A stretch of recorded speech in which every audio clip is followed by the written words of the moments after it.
Ok, vamos a hablar en este video de algunos conceptos que nos van a permitir entender más adelante lo que es la primera ley de la termodinámica. Primero que todo, necesitamos hacer una distinción entre tres propiedades, tres conceptos importantes, como lo son la temperatura, el calor y la energía interna. Entonces, cuando hablamos de temperatura, la temperatura es básicamente una propiedad termodinámica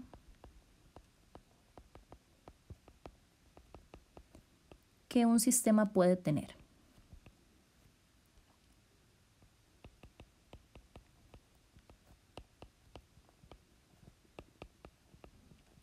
Esta propiedad la estudiamos en el capítulo anterior. Por su parte, cuando hablamos de energía interna, la energía interna es toda aquella energía que está asociada con los componentes microscópicos, es decir, átomos y moléculas, cuando se observa desde un marco de referencia en reposo respecto al centro de masa de un sistema.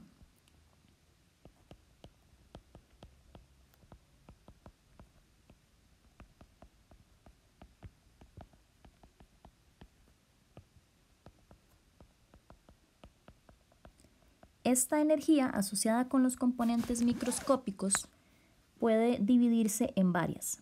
Es una suma de la energía cinética de movimiento que tengan esos átomos y moléculas.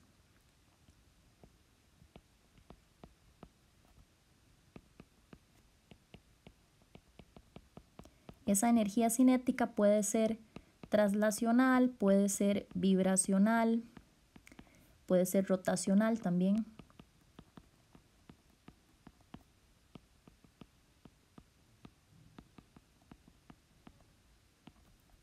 Tenemos también una energía que es la energía potencial vibratoria asociada con las fuerzas entre las moléculas.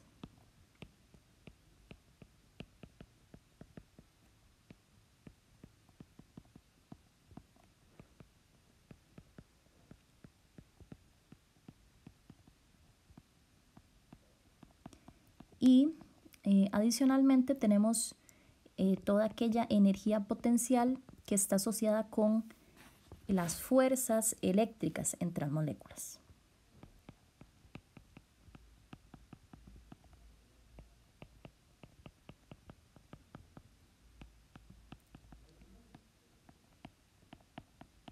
Estas tres contribuciones se suman de tal manera que la contribución de estas es lo que llamamos la energía interna de un sistema. Por su parte, el concepto de calor es un proceso de transferencia de energía que se va a dar a través de una frontera.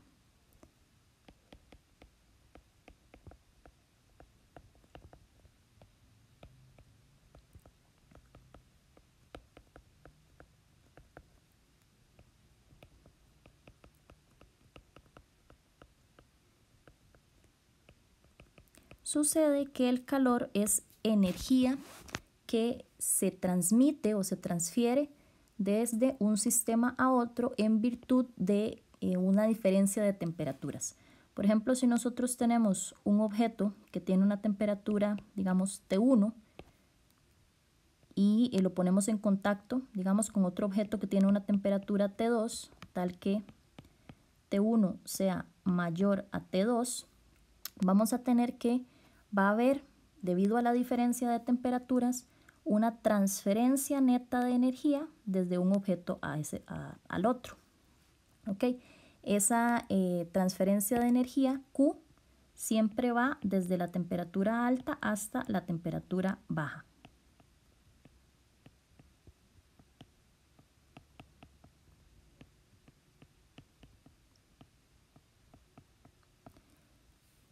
Entonces, recordar siempre la diferencia entre calor y temperatura, ¿verdad? Calor es energía que se transfiere de un sistema a otro en virtud de la transferencia, perdón, en virtud de la diferencia de temperaturas entre dos sistemas, mientras que pues temperatura es una propiedad termodinámica que los sistemas en general van a tener. Tanto la energía interna como el calor se miden en julios. Otra unidad que podemos usar para medir la energía o el calor transferido es la caloría. La caloría, la conversión que nos permite pasar de calorías a julios es que una caloría equivale a 4,186 julios. También existe una caloría que es la caloría grande. La caloría grande o kilocaloría equivale a 4.186 julios. Lo que es lo mismo serían igual a 1000 calorías pequeñas. En el sistema inglés se usa el BTU.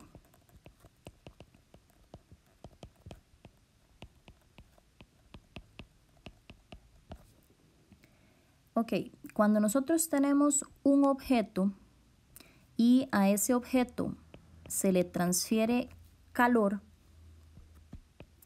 si este objeto tiene una temperatura inicial T1 y una masa M, al ingresarle calor o extraerle calor, al final vamos a obtener generalmente una temperatura distinta. En cuanto va a aumentar o disminuir la temperatura, depende de las características de ese material. En general decimos que el calor que ingresa en un sistema va a ser igual a la capacidad térmica de esa sustancia por el cambio de temperatura.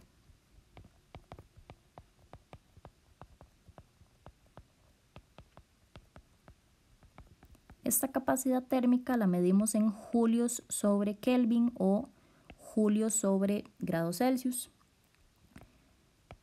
Y pues delta T es el cambio de temperatura, es decir, T final menos T inicial.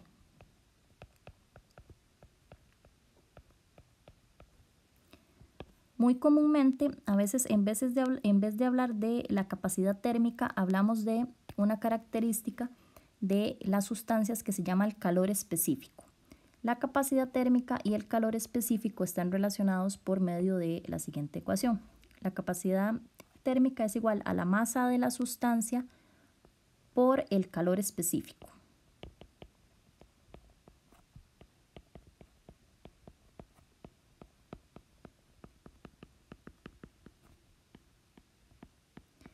Las unidades del calor específico son julios sobre kilogramo grado Celsius o julios sobre kilogramo Kelvin, que es exactamente lo mismo.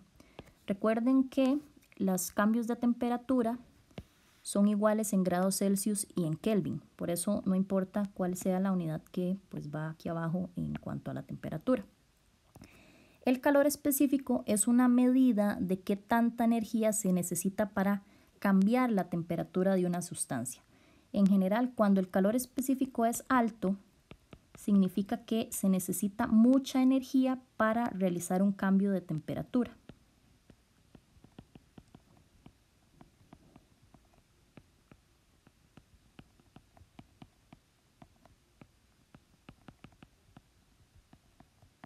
Cuando el calor específico es pequeño, significa que pequeñas cantidades de energía pueden producir considerables aumentos de temperatura. Generalmente, por ejemplo, los metales tienen calores específicos que pues son relativamente pequeños comparados con otros materiales. En esta tabla que tenemos acá se muestran algunos calores específicos de algunas sustancias importantes. Por ejemplo, para el aluminio, el calor específico es de 900 julios sobre kilogramo grado Celsius. Para la plata es de 234, para el oro es de 129. Lo que eso significa es que pues, mientras más pequeño es el calor específico para una sustancia, podemos producir un mayor aumento de temperatura con la misma energía. También tenemos, por ejemplo, un calor muy específico muy importante que usamos mucho, es el calor específico del agua. El calor específico del agua es 4186. Es un valor bastante alto, tiene el calor específico más alto de los líquidos al menos comunes, ¿ok? Y esto tiene mucha importancia, por ejemplo, biológica. En términos del calor específico, entonces el calor que nosotros ingresamos a un sistema lo podemos escribir también como la masa de esa sustancia por el calor específico de la sustancia por el cambio de temperatura, que sería temperatura final o temperatura 2 menos temperatura inicial. Debemos notar acá que siempre que la temperatura final sea mayor que la temperatura inicial, es decir, si el objeto se calienta, entonces el calor sería positivo, mientras que si la temperatura final es menor que la temperatura inicial, entonces el calor va a ser negativo.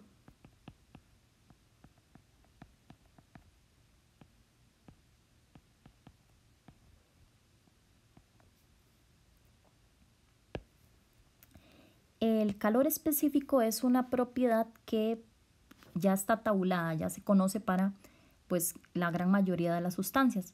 Una de las formas en las que se puede determinar el calor específico de una sustancia es por una técnica que se llama la calorimetría. La calorimetría consiste de lo siguiente. Supongamos que nosotros tenemos un recipiente. Este recipiente está construido de tal modo que sus paredes son adiabáticas. Lo que sean adiabáticas lo que significa es que pues, no permiten el paso de energía desde el entorno hacia el interior del envase. ¿Okay? Entonces, esto es lo que se conoce como un calorímetro. Supongamos que dentro del calorímetro nosotros tenemos una sustancia conocida, puede ser por ejemplo agua, etanol, etc. Y esa sustancia se encuentra a una temperatura inicial también conocida. Supongamos que tenemos un objeto del cual no conocemos su calor específico y queremos determinarlo. Entonces lo que hacemos es lo siguiente. Vamos a medirle a este objeto también su temperatura inicial. Le voy a llamar temperatura inicial del objeto. A la de la sustancia que hay en el calorímetro le voy a poner temperatura inicial de agua, suponiendo que fuera agua. Entonces, nosotros abrimos la tapa del calorímetro, ingresamos el objeto y esperamos.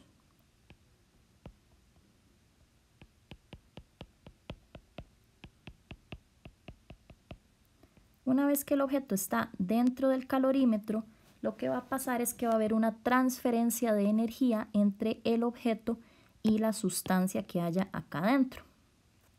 Supongamos que, digamos que la temperatura del objeto fuera mayor que la temperatura de la sustancia en el calorímetro. En ese caso, entonces lo que tendríamos es que el flujo de energía, recordamos que siempre va del objeto caliente al objeto frío, entonces en este caso el flujo de energía saldría del objeto caliente para calentar la sustancia que hay en el calorímetro. Al final, cuando ha terminado el proceso de transferencia de calor, vamos a tener que todo el sistema va a presentar una temperatura final o temperatura de equilibrio.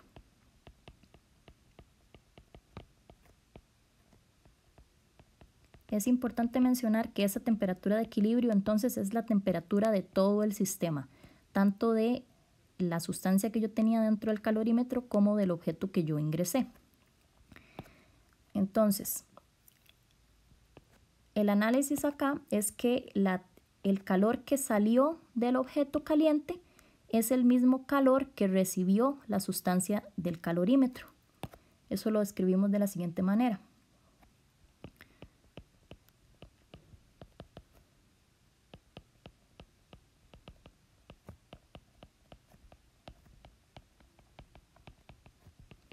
La energía perdida por el objeto caliente le voy a llamar Q caliente.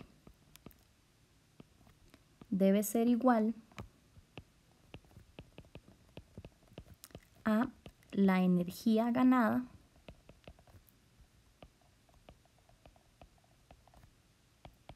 por la sustancia en el calorímetro.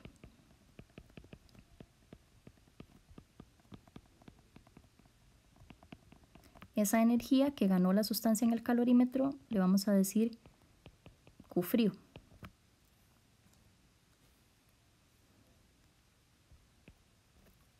Dado que la energía, el calor, sale del objeto caliente, pero entra en la sustancia del calorímetro, ese calor tiene en ambos casos la misma magnitud, pero tiene dirección opuesta. Entonces, el calor que sale del objeto caliente podemos decir que es igual a el calor que gana la sustancia en el calorímetro con un negativo enfrente. Esto es lo mismo que decir que si yo sumo todos los calores de las sustancias que se están transfiriendo, el calor que se está transfiriendo en las sustancias que está dentro del calorímetro, esa suma tiene que ser igual a 0. Vamos a ilustrar esto con un ejemplo para que quede más claro. En este ejemplo, entonces, tenemos un campista que vierte 0,3 kilogramos de agua inicialmente en una olla a 70 grados en una taza de 0,12 kilogramos que inicialmente está a 20 grados Celsius. Nos dicen que la temperatura final de equilibrio del sistema es de 66 grados, entonces vamos a calcular el calor específico de la taza, despreciando pérdidas al ambiente. Entonces, inicialmente, esos 0,3 kilogramos de agua estaban en una olla que estaba a 70 grados Celsius. Luego agarramos eso y entonces lo echamos en una taza cuya masa es de 0,12 kilogramos y dice que inicialmente está a 20 grados Celsius. Al final tenemos que cuando ya ingresamos el agua a la taza, entonces si esperamos un tiempo, todo el sistema está a una temperatura de 66 grados.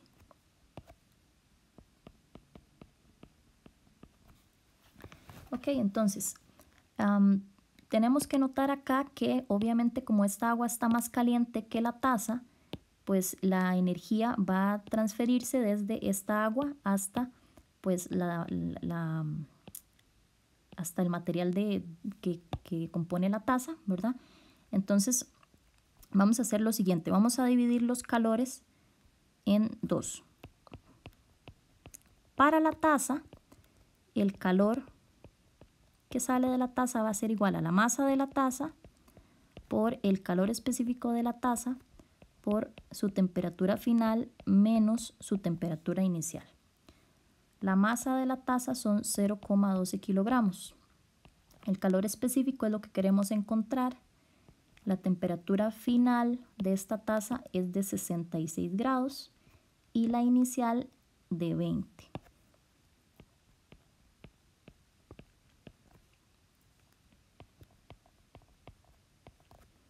Analicemos ahora cuál es el calor que salió del agua.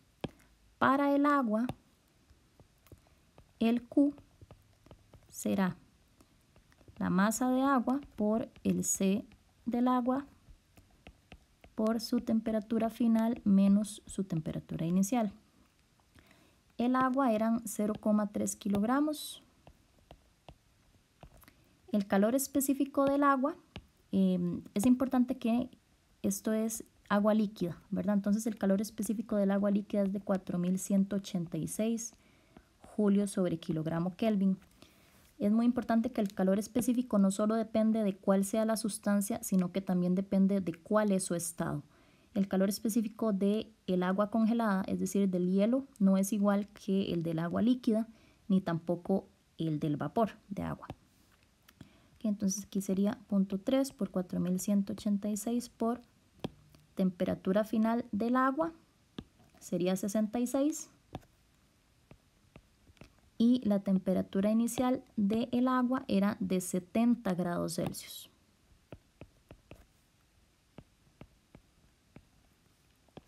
vemos que el Q de la taza nos va a dar un número positivo porque su temperatura final es mayor, y el Q del agua nos va a dar un número negativo porque su temperatura final es menor. Esto es así por las definiciones que habíamos dado anteriormente. Lo importante acá es que si yo sumo estos dos Qs, me tienen que dar exactamente el mismo número con el signo contrario, y por lo tanto tienen que sumar a 0. Entonces, si sumamos estos dos calores, igualamos a 0 y despejamos el calor específico.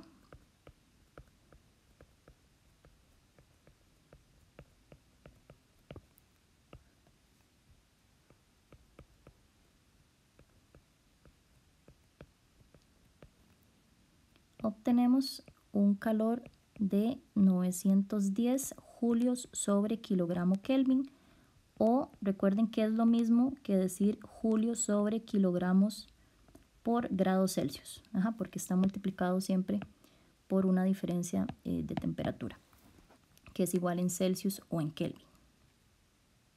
Si en este problema pues tuviéramos otra sustancia, ¿verdad? Por ejemplo, no sé, que tuviéramos etanol acá, ¿verdad? O alguna otra sustancia, entonces tendríamos que sumar el Q de esa otra sustancia, ¿verdad? Y igual se iguala al final a 0. Se despeja la incógnita. Ok, ahora, hay varias cosas que pueden pasar cuando a un sistema se ingresa o se extrae calor. Una de ellas es que haya calentamiento o enfriamiento. Me refiero a esto con que haya un cambio de temperatura, ¿verdad? Que es básicamente lo que hemos visto en el ejemplo anterior. Si yo tengo un sistema que tiene una temperatura inicial y le agrego un calor, entonces yo puedo obtener al final una temperatura diferente que puede ser mayor o menor. Este fenómeno que está acá lo vamos a describir con esta ecuación MC delta T, que es la que ya vimos, siempre que no haya cambio de fase. ¿Ok? Ahora, cuando hay cambio de fase, lo que sucede con el cambio de fase es que ya sea que uno ingrese calor o extraiga calor, la temperatura durante el cambio de fase se mantiene constante.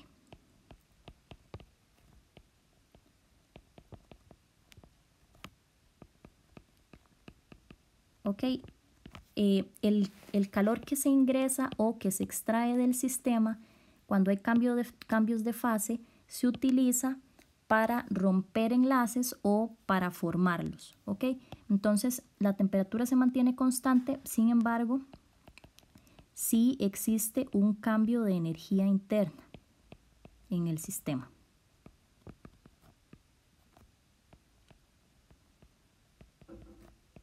Que era aquella energía que, como dijimos, estaba relacionada con el movimiento, ¿verdad? Con la energía potencial de los componentes microscópicos que componen ese sistema.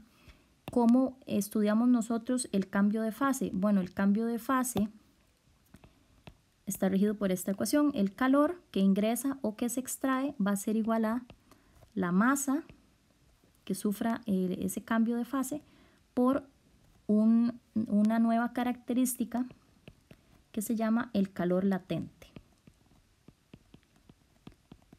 El calor latente de una sustancia va a ser la energía necesaria para cambiar el estado de una sustancia. Como sabemos, puede haber distintos cambios de fase.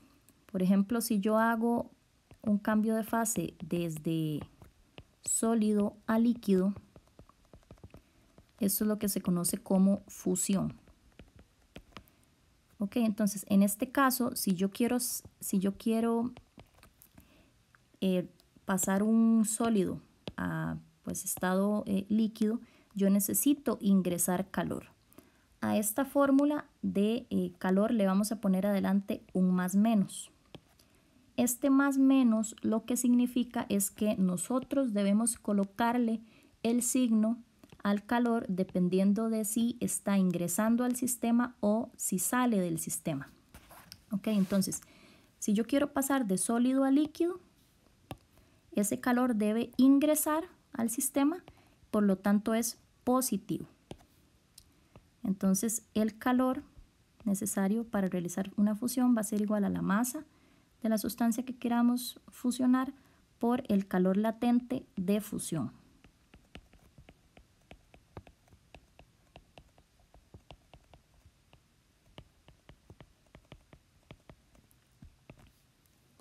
Si queremos pasar más bien de líquido a sólido, esto se llama la solidificación.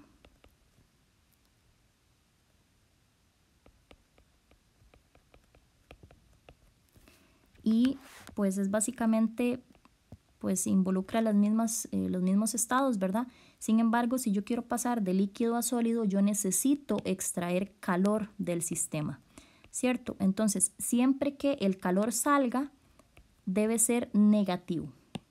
Entonces, este Q va a ser igual a menos la masa de la sustancia por el calor latente de fusión, ¿ok? El calor latente va a ser el mismo que de sólido a líquido porque involucra los mismos dos estados. Aquí lo único que cambia es el signo que le vamos a poner al calor. Igual lo mismo va a pasar con el cambio de fase de líquido a gas.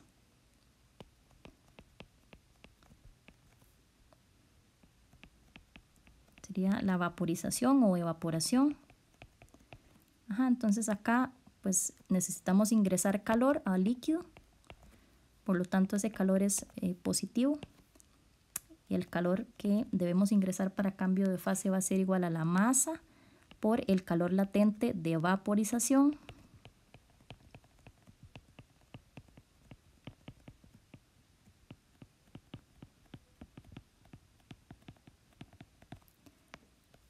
y de vapor a líquido, que sería condensación.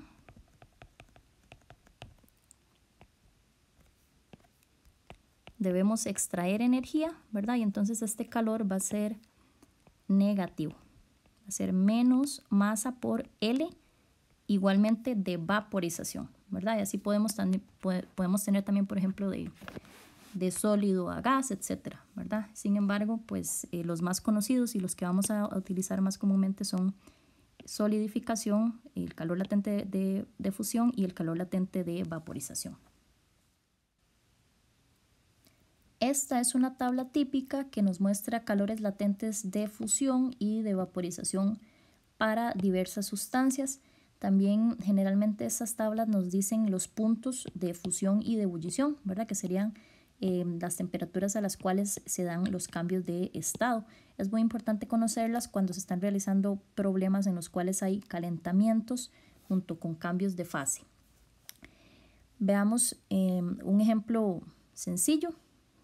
Por ejemplo, queremos calcular, digamos, la energía requerida para convertir 1 gramo de hielo a menos 30 grados Celsius en vapor a 120 grados Celsius. Lo que vamos a tener acá es que si nosotros representamos este proceso en una gráfica de temperatura en el eje Y versus energía agregada en el eje X, vamos a obtener siempre una gráfica parecida a esta. Todas las sustancias tendrán una y la explicación de ella es la siguiente. Si nosotros queremos convertir 1 gramo de hielo a menos 30 en vapor a 120, lo primero que debemos hacer es tomar el hielo a menos 30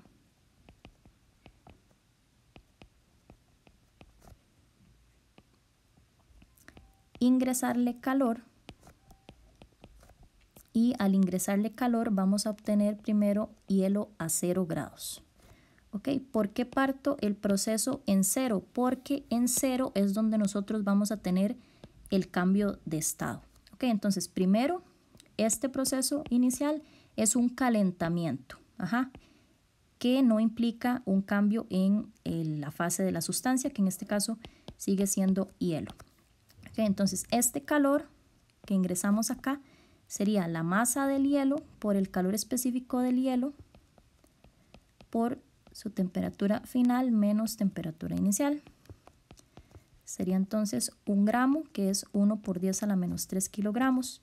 El calor específico del hielo es diferente del agua líquida. Tiene un valor de 2090 julios sobre kilogramo grados Celsius. Acá la temperatura final es 0, la temperatura inicial es menos 30.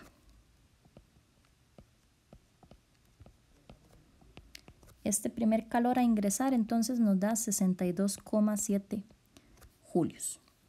Esto corresponde al primer proceso que vemos acá, donde pasamos de menos 30 hasta 0.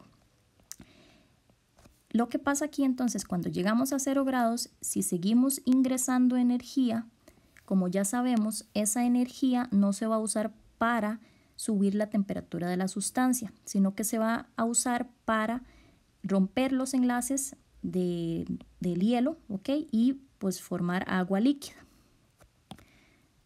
Entonces este proceso lo vamos a representar así. Tenemos entonces hielo a 0, que es donde habíamos quedado. Le seguimos ingresando calor. Al final obtenemos agua líquida a 0 grados Celsius.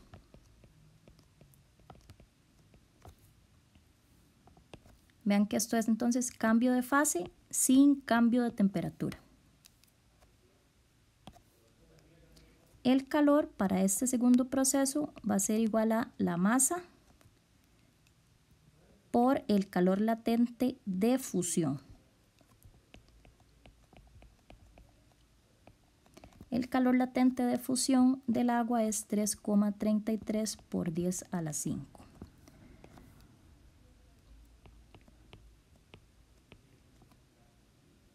Entonces, este segundo proceso, que sería el que vemos acá horizontal, requeriría 333 julios. Vean que en el medio del proceso vamos a tener una mezcla de hielo más agua. Y el agua líquida la obtenemos acá, en esta esquina. Ok, cuando llegamos a el agua líquida a 0 grados,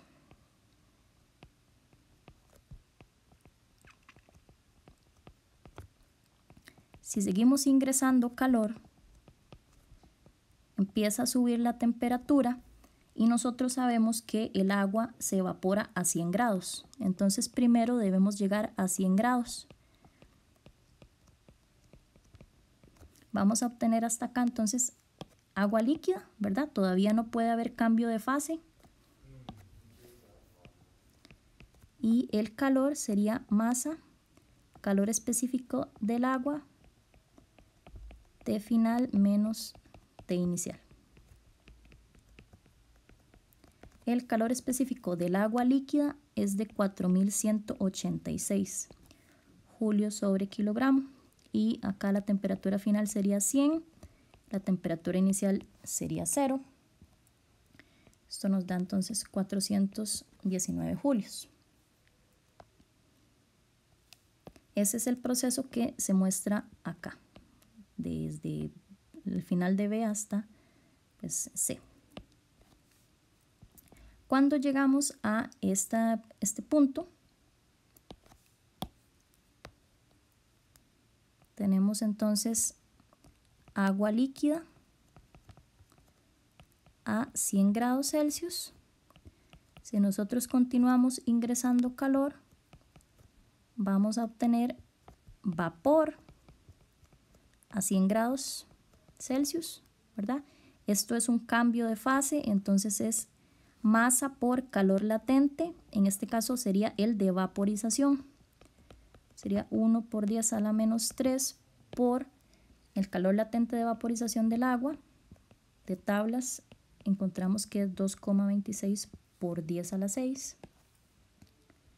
Es decir, estos son 2260 julios. Y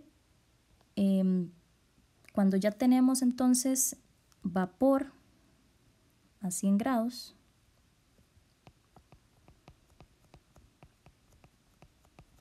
al final queremos llevarlo a vapor a 120, ¿verdad? Según este problema. Y esto entonces es un calentamiento, ¿verdad? En la misma fase, vean. Por lo tanto, acá es QMC. ¿Cuál C? El C del vapor. T final menos T inicial. El calor específico del vapor tiene un valor de 2010 julios sobre kilogramo Kelvin, y acá temperatura final es 120, temperatura inicial es 100, lo que nos da un total de 40,2 julios.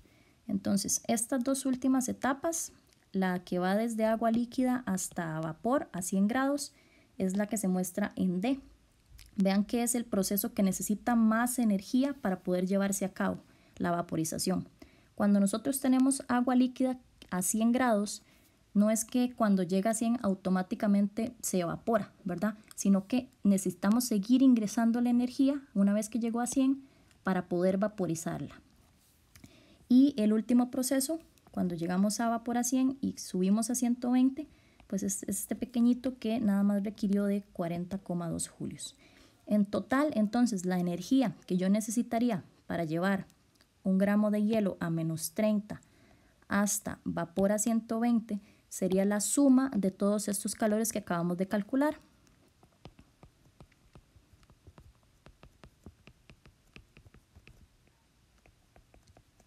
Y pues sumando todos los anteriores,